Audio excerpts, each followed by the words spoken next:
and I was talking about this earlier. I feel Amumu Band's... He's still a strong champion. Yeah. His bandage toss and his ultimate are unbelievable skills, and he has a great utility, and his set is unbelievable. But I feel like it's at that point where people are just banning Amumu because that's what people used to ban. Yeah, it's just Mumu gone, Shen gone. Yeah, Mumu, Malphite, Shen, Blitz. Yeah. These days, though, it's really hard to pick 6 champions to ban that you're like, yeah, these 6 have to be banned. Yeah. Because there's like 8 or 9 that you're just like, no, I don't want to play against any of them. Yeah, exactly. Out of 114 champions to ban 6 of them, yeah, you're kind of just shooting in the dark, especially in solo queue. Yeah. That's honestly a shot in the dark. Picks and bans, I don't feel do anything other than block out champions such as like Twisted Fate. Yeah. You know who's gonna be hard to play against regardless. Which we see the rest of the bans here, Hecarim, Malphite, and Twisted Fate. Yeah, that's kind of, Malphite's hard engage is always something to be scared of. Hecarim, a great jungle at the moment, and Twisted Fate again, that global presence and just that AP burst that he brings to a team. Yeah, and that presence in all lanes kind of makes people really scared to play against a Twisted Fate. Yeah. Especially a Twisted Fate who knows what he's doing. Yeah, exactly. It's almost hard to, regardless of your mid champion, Twisted Fate is one of those players who, if played correctly, can go against any champion. Yeah. And I know people may say that it's kind of countering doesn't really make a difference. It's all about the player. But there are some champions that work better against other champions. That's true. Yeah, so that Twisted Fate ban is coming out, which is nice. Lee Sin being picked up by the blue team, and Udyr and Leona on the purple team. That Udyr pick, how do you feel about that Udyr pick? I think Udyr is really underplayed. Like his, I like Udyr as a champion. I think his CC is great. I'm not sure what that was. We'll see if that has any effect on this or not. But yeah, Udyr in the jungle or in top lane, depending on who's his top lane against. I don't know if he is top or jungle at this point. Yeah. But he's a strong champion pick. He's really tanky. Got that natural tank. He can take down towers pretty quick with that tiger stance. Yeah. And his CC, it really helps out for peeling for ADCs where he can just stay with them because he doesn't have to dive other champions. Champions have to get through him, kind of. Yeah, he's one of those champions that, with the recent buffs to him, has become sort of like an ADC terror. And I was just about to say this: the perfect pick against an Udyr isn't Blue Ezreal. Yeah. And I believe they're going to lock in this Blue Ezreal, and it's locked in. So that Blue Ezreal is a complete counter to Udyr with the CC, with the Frostborn gauntlets and whatnot. That completely almost renders Udyr useless of getting to that Ezreal. It can block him out of doing damage to everyone, but it blocks him out in terms of being completely shut down as an ADC. And we see the Vlad pick as well. Either mid or top, Vlad. Vlad's not often played anymore. He was pretty popular at the end of Season 2. Very popular, yeah. But because you can't really stack Hextech anymore, that kind of went down.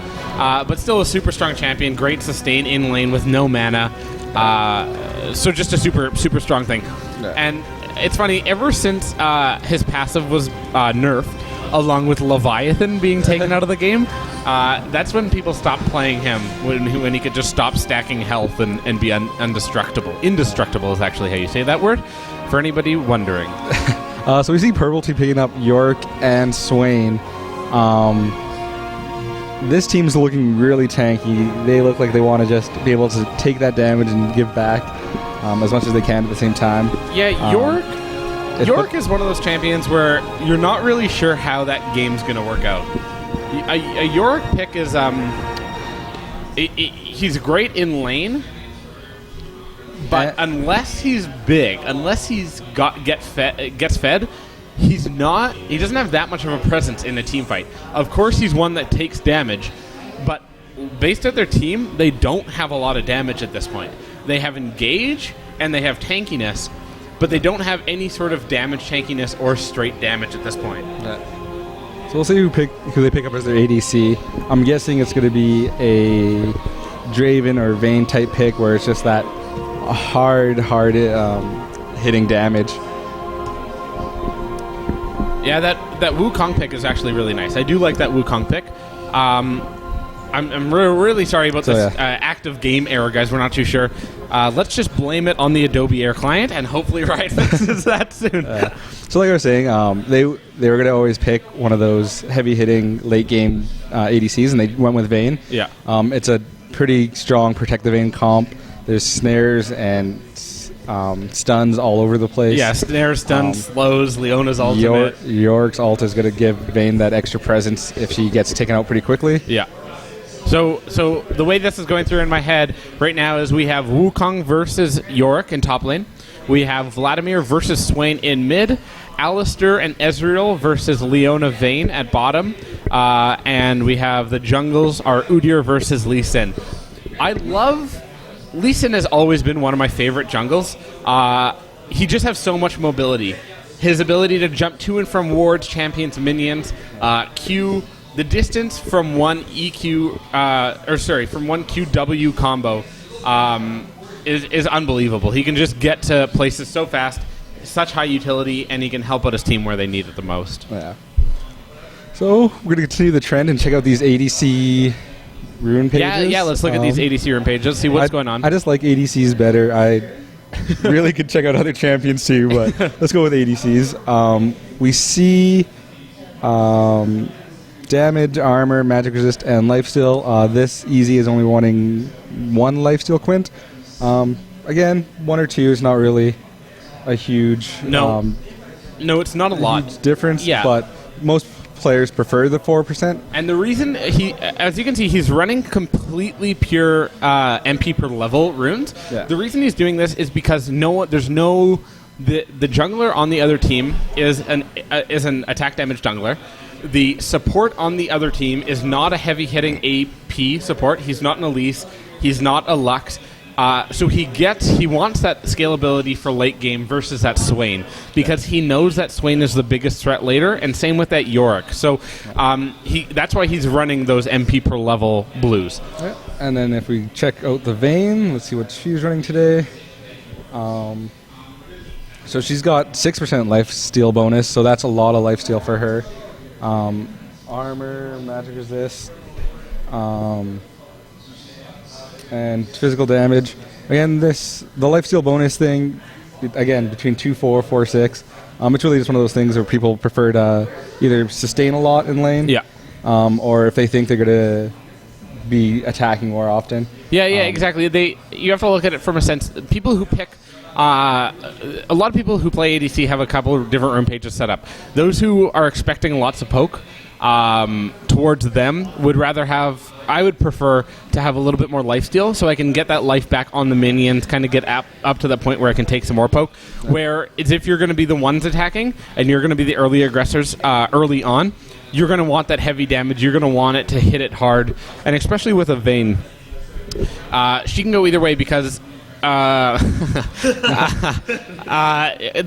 early lifesteal can help, but every third shot she doesn't get that huge armor pen bonus. Yeah. So it can go either way for Vayne. So it's good to see. It's good to check it out and base your runes off whatever support and ADC you're running against. That's true. So we're just about 20 seconds left till the game starts. It's just one of those things. Can we take a look at quickly at Lee Sin's rune page? Yeah, of course. Just to see, there's a lot of variance in what junglers run, and it seems that he's running armor pen reds, or armor pen marks and physical damage quints, which is quite normal now. You see in the current meta that movement speed is probably one of the highest sought after jungle stats in the game currently. Yeah. This is just because that movement speed is king at the moment. It lets you get to lanes faster. It lets you get to the back of the line faster. It kind of counters the slows, not completely, but it helps you get to that back line and help your ADC out. Yeah. But junglers like old school junglers, like tier 2 junglers, or not tier 2, season 2 junglers, such as Lee Sin, are the ones that hit hard and are kind of more bruiser junglers. Those are the ones you're going to see coming out with armor pen, with AD, maybe a little bit of attack speed too, depending. So It's always fun to see what the runes you're running. Yeah. as for skins, we're going 2 skin on top. And 4 skin on the bottom. 4 skin on the bottom. Always keep the 4 skin on the bottom. Udyr left alone, all by himself. Here we are in game.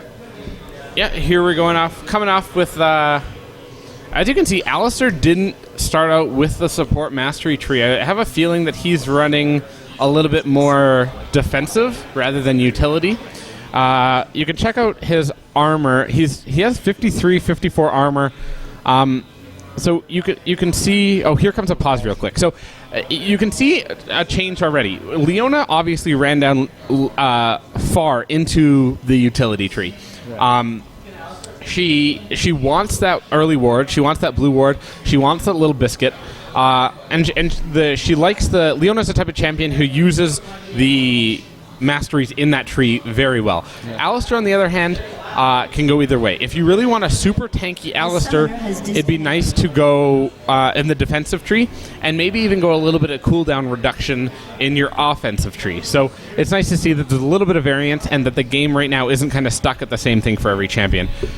We have a little bit of pause going on. One of the players' computers game screwed up, so I'm not too sure what's going to be happening with that. Hopefully it becomes unpaused in a second here.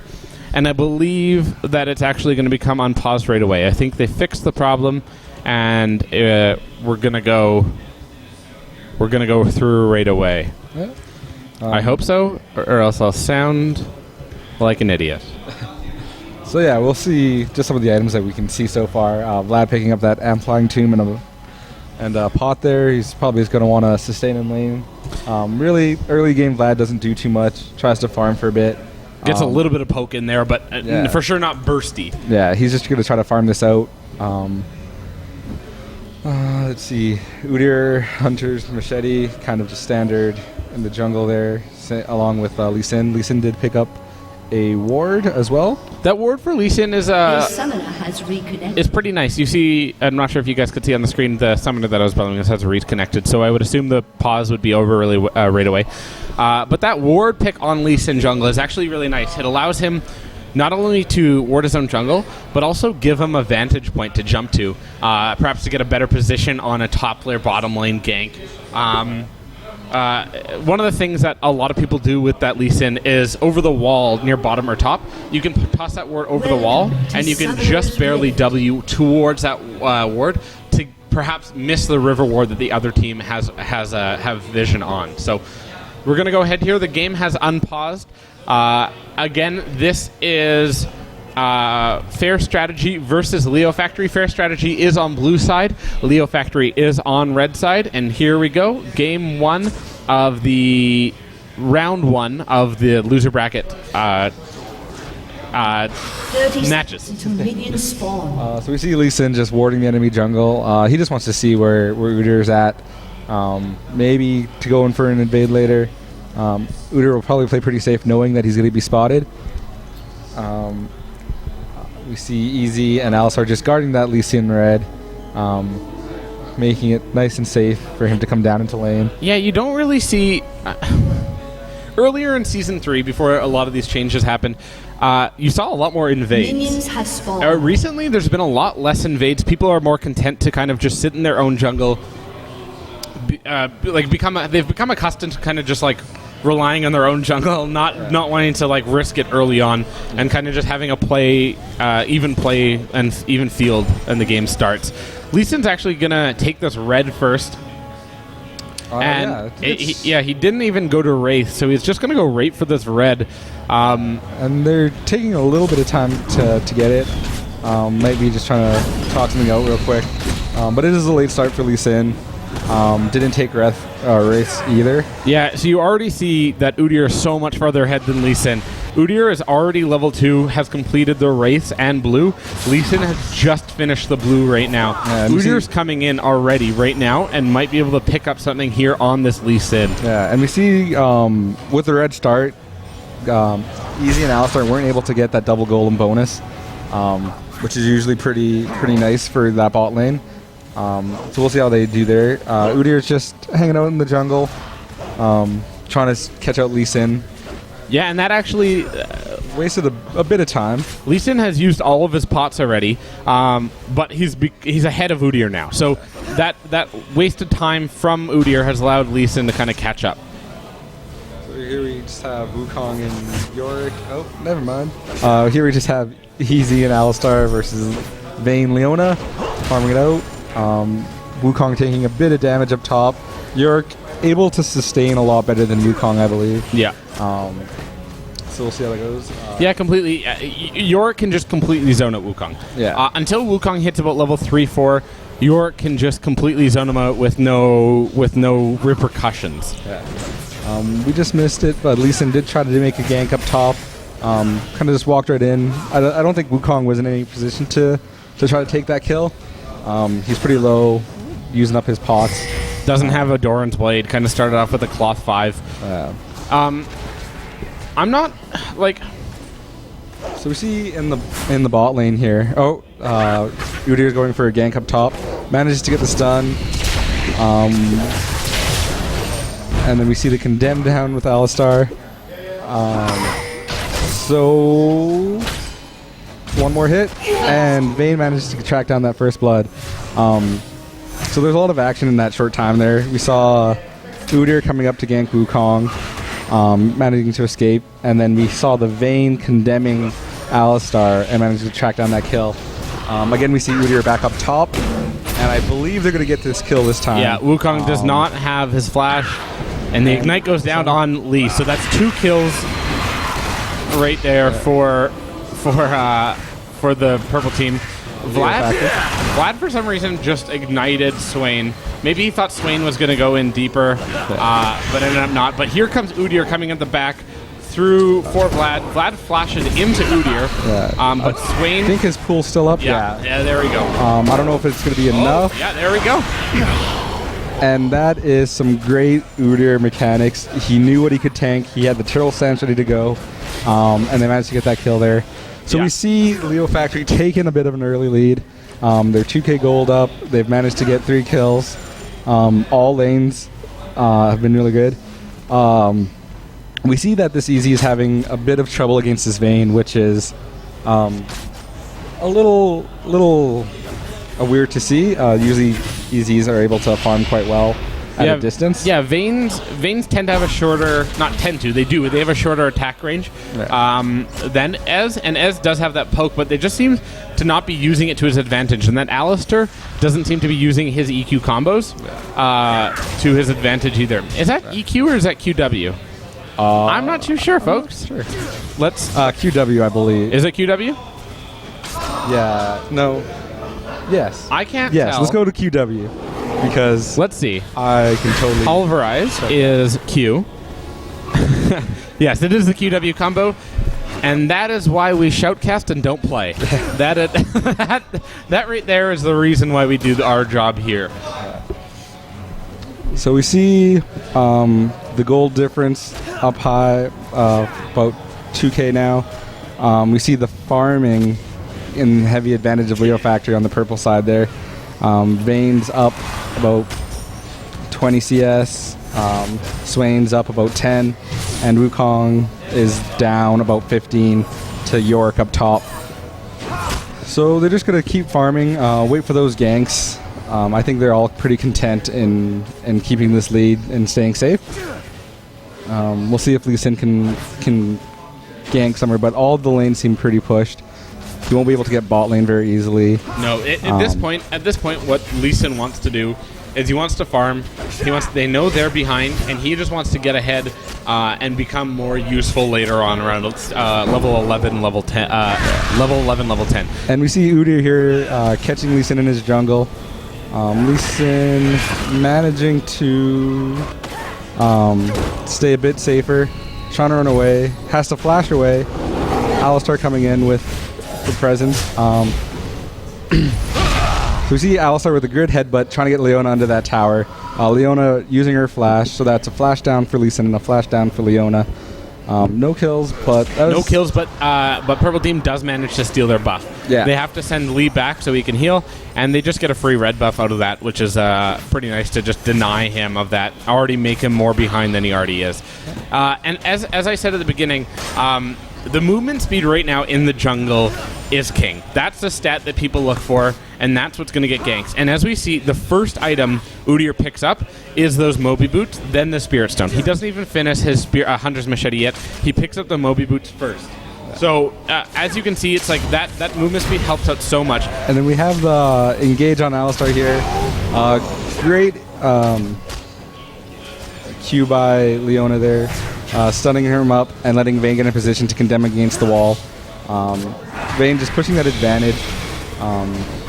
Hasn't gone back to buy yet, but I'm guessing when she gets back, she'll be able to build. I feel she's going to go straight BF, but she might do the Blade of the Ruined King Vayne. Yeah, she's ahead right now. She's so far ahead right now that she may be able to pick up that BF right away, and that would give her a huge lead. But the other team is pretty tanky. They do have... No, she does go Blade of the Ruined King and Boots. So so you see her pick up the Bridgewater, you see her pick up the Double Dagger and the Boots. So that means she's going to go for the Blade of the Ruined King. I'm not sure if that's the correct move, though, at this point. They're 4 kills ahead. They're 4K ahead. And there's not a lot of huge tanks on the other team. There's not a Cho'Gath. There's not an Udyr. Yes, there's an Alistar. Yes, there's a Vlad. Yes, there's a Wukong. But those are all bruisers. There's no one where she can utilize the full potential of that bot work on completely. So I think a BF sword could have given her more advantage and let her snowball that lane a little more. But we'll see how that plays out. It's just one of those things. When you're ahead, it's kind of player preference. I know a lot of Vayne players choose to go Blade of the Ruined King ahead or behind. It's just that utility and that Vayne is such a great champion at chasing down those kills. And if you see someone just barely getting away or you need that extra life, using that active is great. Yeah, that's true. That active is super nice. So we see all that CC coming down on Alistar. The Leona ult, the Vayne Condemn, Leona, Q, and E. So again, Alistar just trying to war it out, trying to be safe by getting caught with a lot of CC, and Vayne just doing what Vayne does. Yeah, and catching people out. That's why it's a risky play. The lane was pushed. They weren't in danger at that moment of a game. They didn't need to ward where they did. They were content sitting at their tower. Yes, they could have been dived 3v2, but they were both full health. Yeah. You want to wait until your lane pushed out a little bit so you don't have an entire wave pushing against you. So it was a little bit of a silly play by Alistar, but it's happened and you can't kind of dwell on that. They need to move ahead right now, but it seems to be hard to do.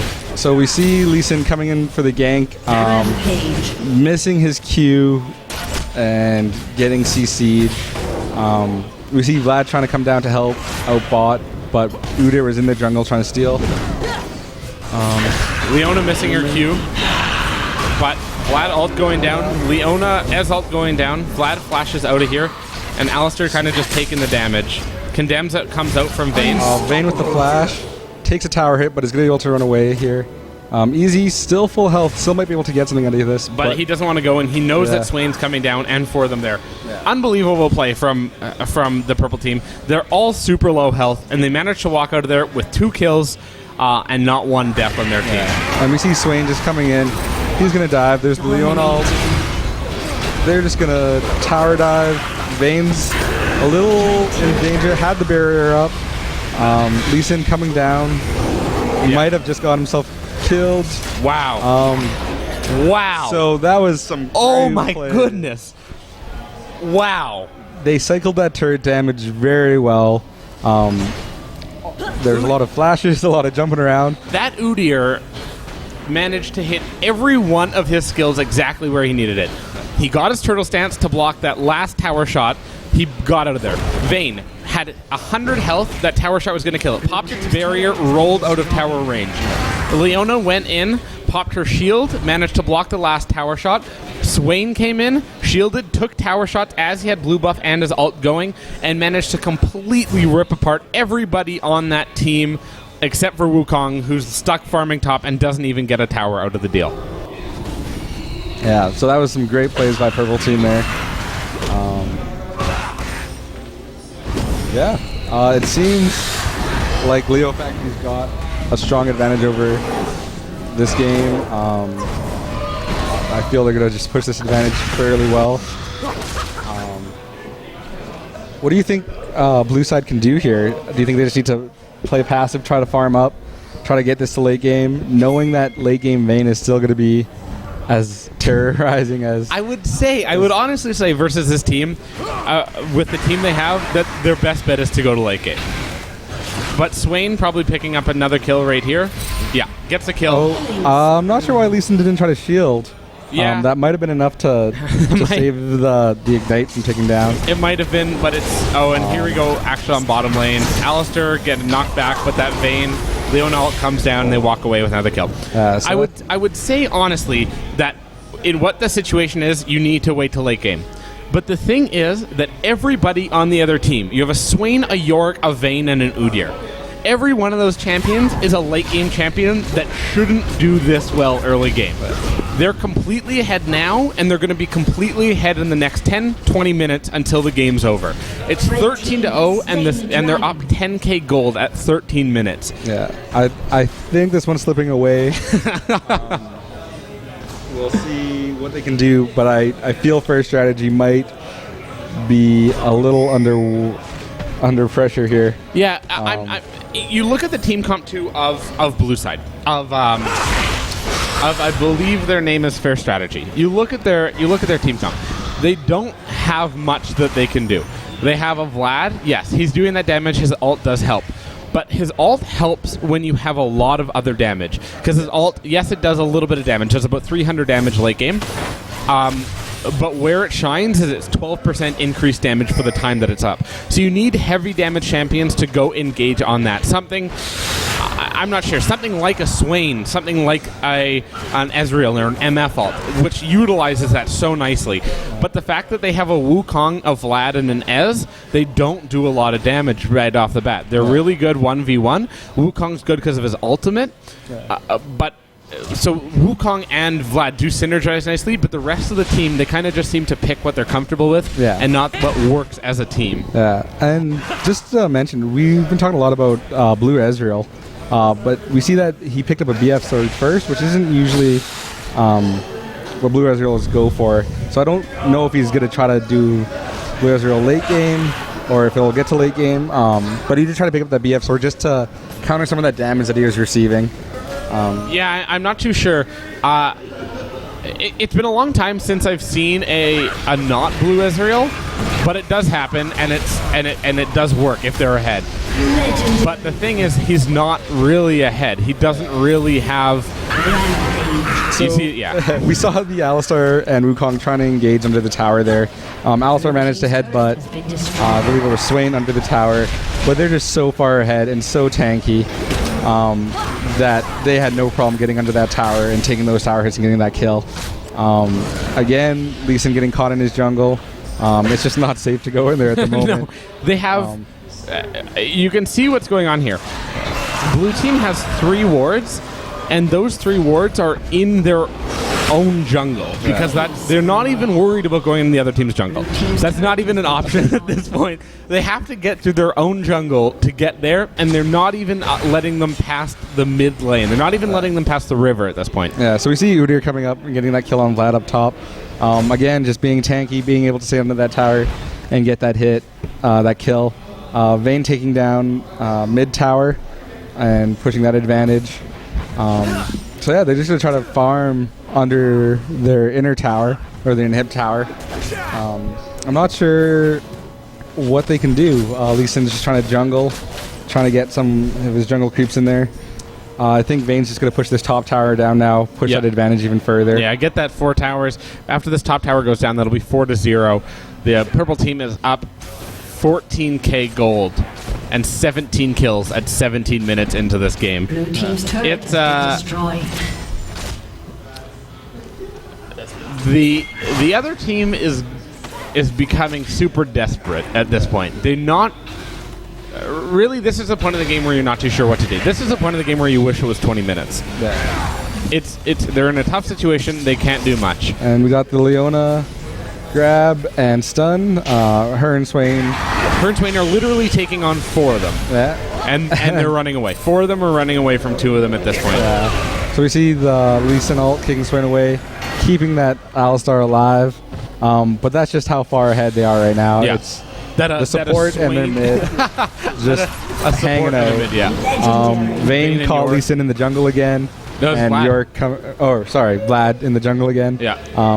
And York coming down to help out with the kill. Again, they're just pushing their advantages. They know they're ahead. They know there's not much any of them can do. Again, Swain is saying, you want to come at me? 3, 2, 4. We'll do it. Yeah. He's literally tanking tower hits. But he lets his friend die in the base. Yeah. But so Leona really being overconfident there. I mean, they did have to use 2 or 3 ults, I believe, there to get that Leona kill. Which is unfortunate because now next team fight, Wukong is going to be unable to do much with that. Without an ulti. Easy uses ulti, but I believe Alistar headbutted Leona out of the way of the ult. Yeah. But we see that Wukong did pick up the kill. One of the scariest things I'm seeing right now is the fact that their Vayne is 9-0-2 at 18 minutes. Yeah. And she's doubled the CS of her counterpart of Ezreal. Udyr just chasing down Lee Sin, sees Vlad, says maybe later. Sees Vlad Q's, no damage, but Udyr... Playing it safe. Yeah, Udyr could have probably taken them at that point, but he's just going to run into their base is going to be a waste of time for him. He realizes that they're going to run away from him. He's not going to get it, so may as well just go recall by a little bit. Swain takes this blue, and just the ward dominance is unbelievable for purple side. Blue side doesn't have any wards at this point. They have no ward coverage, and they have no ward vision outside of their base. So blue side is kind of just sitting at their base. I feel that they don't really want to do much, doing a little dance, having some laughs. Yeah. Purple side is going to go get this Baron. They're going to be fairly uncontested. I'm gonna bet you that in 3 seconds, a GG is gonna happen. I will take that bet. Oh, look. Already passed. I'm out of ideas. So they're just going to take this Baron uncontested. It looks like blue side has given up trying to fight these fights. Yeah. They're going to try to hold out in their base. But all their lanes are pushed right now, so unfortunately they're not going to get any CS for a really long time until they're being sieged. Yeah. They're not really... Purple side is at this time is pretty much just running show. Yeah. Blue side did manage out. Here the ult goes down. Oh, so Vlad manages to pull against the Leona ult, but Alistar just getting blown up. And you know when the tankiest player on your team gets blown up in 2 seconds, it's game. Yeah. So here we go. The flash by Udyr. Coming out. Udyr's soloing Ezreal.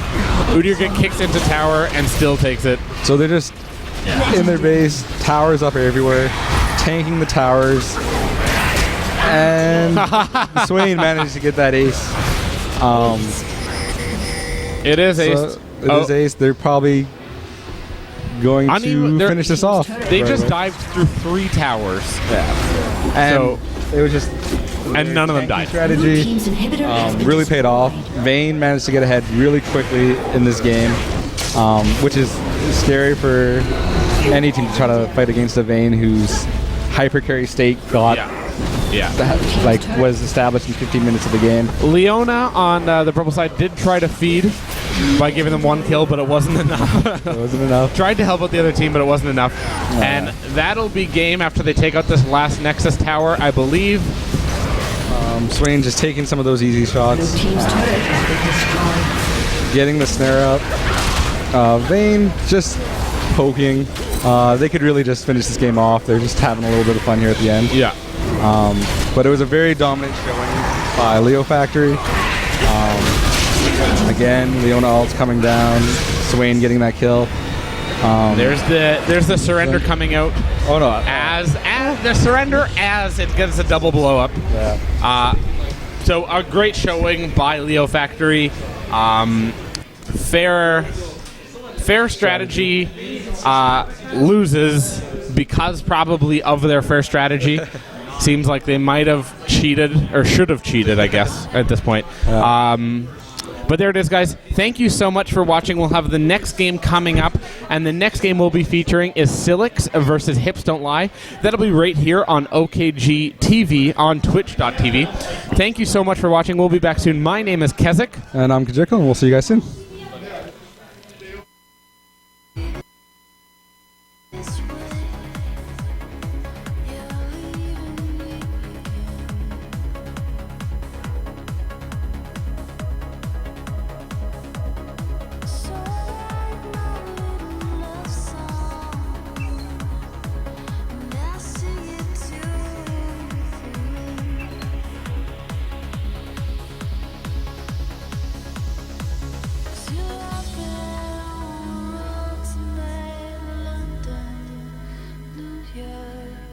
Amsterdam.